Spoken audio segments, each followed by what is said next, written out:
हर अपना बचपन बिताया बालक घनश्याम के रूप में। और सन 1792 29 जून की रात को उन्होंने एक ऐतिहासिक कार्य का प्रारंभ किया, नीलकंठ वर्णी के रूप में।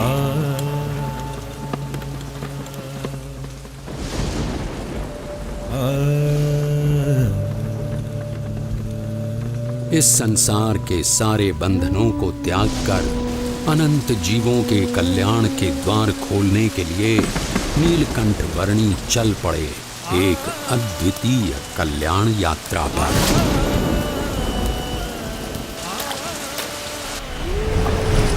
बाढ़ से उफनती हुई सरयू नदी की ओर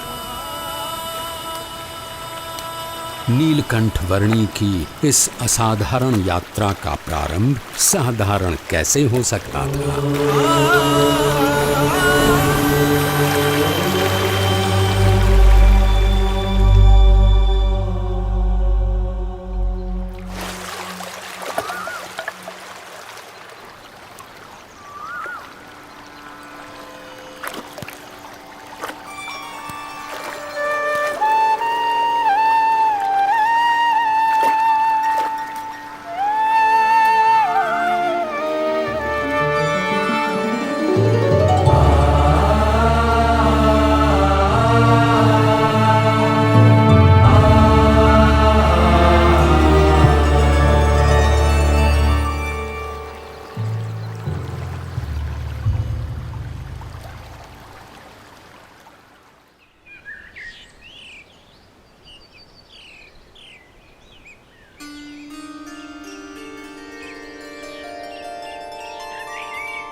प्रकृति की गोद में पैदल चल पड़े केवल 11 वर्षीय नीलकंठ वर्णी अकेले थे, फिर भी रोमांचित थे, क्योंकि संसार के सारे बंधन दूर अयोध्या में ही छूट चुके थे। जैसे जल की बूंदें जल में ही मिलकर रह जाती हैं, वैसे ही वे मुमुक्षुओं के बीच रहना चाहते थे। और अब तो उनके चरण भी मुक्त थे हर उस जगह तक जाने के लिए जहां वे जाना चाहते थे।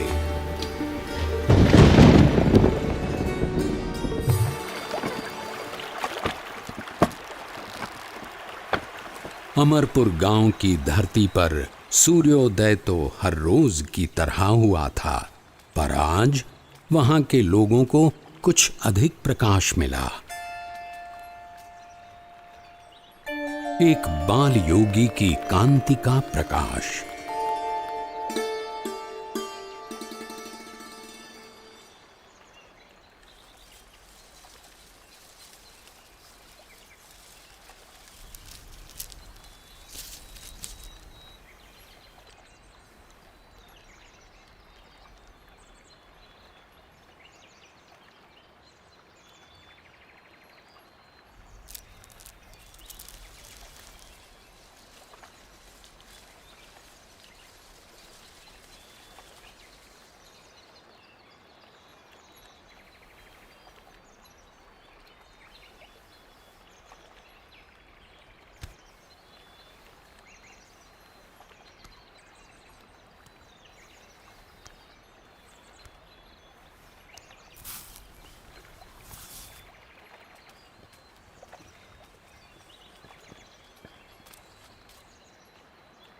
प्रसाद के लिए धन्यवाद।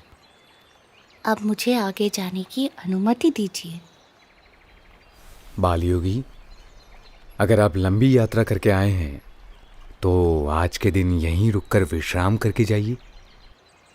अभी तो मेरी यात्रा आरंभ हुई है और मुझे बहुत लंबी दूरी तय करनी है। जैसा आप उचित समझे।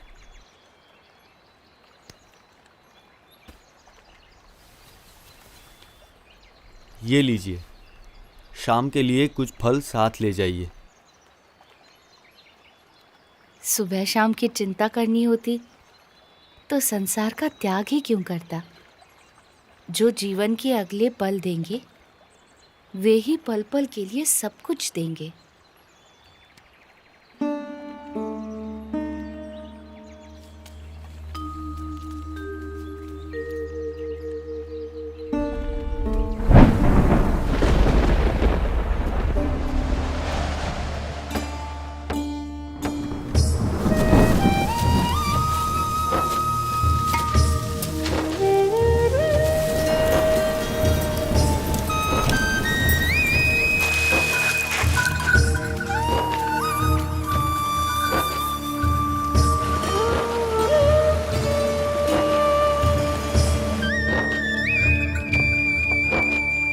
यहाँ के लोधेश्वर महादेव मंदिर का निर्माण महाभारत काल में राजा युधिष्ठिर ने करवाया था, ऐसा माना जाता है। महादेव जी का यहाँ सदैव निवास है।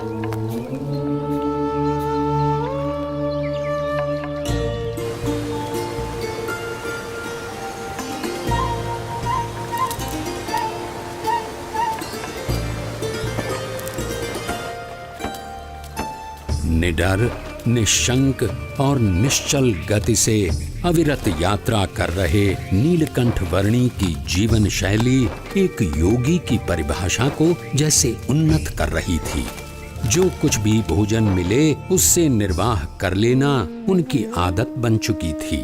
एक ब्रह्मचारी की तरह आसन मुद्रा में ही निद्राधीन होना उनका नियम बन चुका था और मुमुक्षुओं की खोज में चलते रहना उनका नित्य क्रम।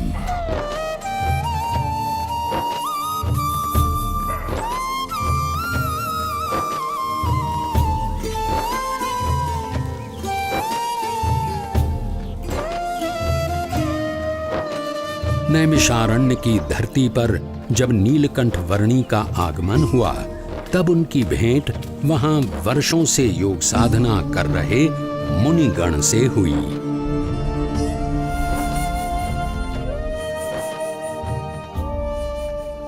आपकी उपस्थिति से ही प्रतीत हो गया कि हमारी वर्षों की योग साधना सार्थक हो गई, अर्थपूर्ण हो गई। योग साधना की अर्थपूर्णता तब होती है जब योगी ब्राह्मी स्थिति को प्राप्त कर प्रत्यक्ष परब्रह्म में जुड़ जाए, ऐसा भगवद गीता में कहा गया है।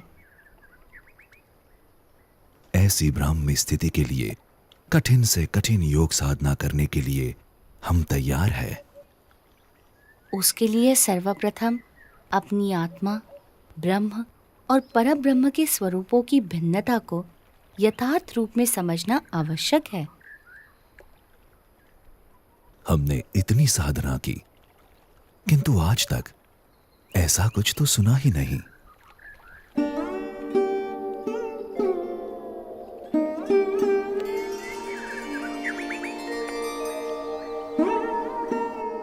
बाल योगी, आपके विचारों में कुछ नवीनता है। हमारी अभिलाषा है कि आप सदैव हमारे साथ यहीं रहें। वैसे भी इस नैमिषारण्य से अच्छा स्थान इस पृथ्वी पर कहीं नहीं है। ऋषिवर, जहां भी भगवान या उनके सच्चे ब्रह्म स्वरूप सत्पुरुष की निश्रा है, वैसा हर एक स्थान नैमिषारण्य तीर्थ के समान ही है। नैमिषारण्य से चल पड़े नीलकंठ वर्णी सहजापुर आ पहुंचे।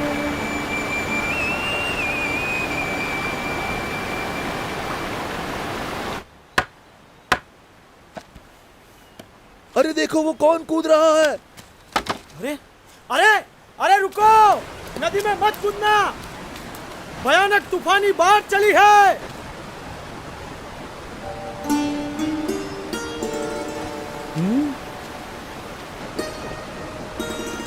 अरे कूदे तो मर जाओगे, वापस आओ, रुक जाओ, ठहरो, मर जाओगे। कहाँ गया?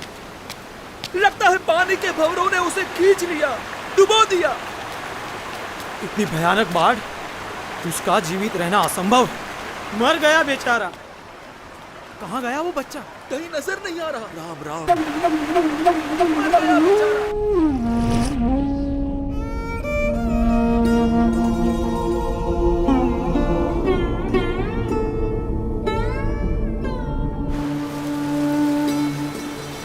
कहीं नजर नहीं आ रहा। पानी के भंवरों ने उसे खींच लिया। राम राम।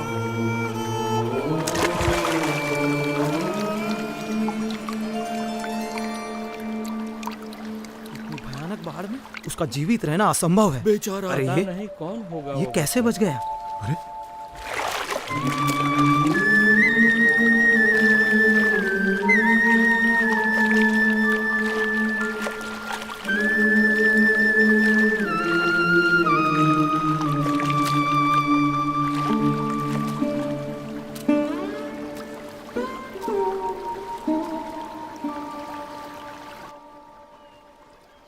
आप इतनी सहजता से इतनी तूफानी बाढ़ में कैसे कूद गए? आपको डर नहीं लगा? भीतर की शांति ऊपर के तूफानों को भी शांत कर देती है।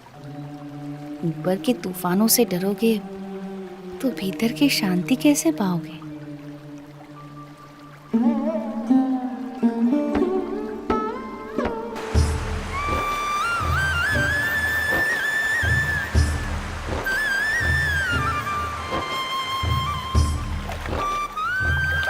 नीलकंठ वर्णी के निरंतर अथक रूप से चलते चरण उन्हें जहां भी ले जाते थे, वहां कोई न कोई किसी न किसी रूप में उनसे जुड़ जाता था।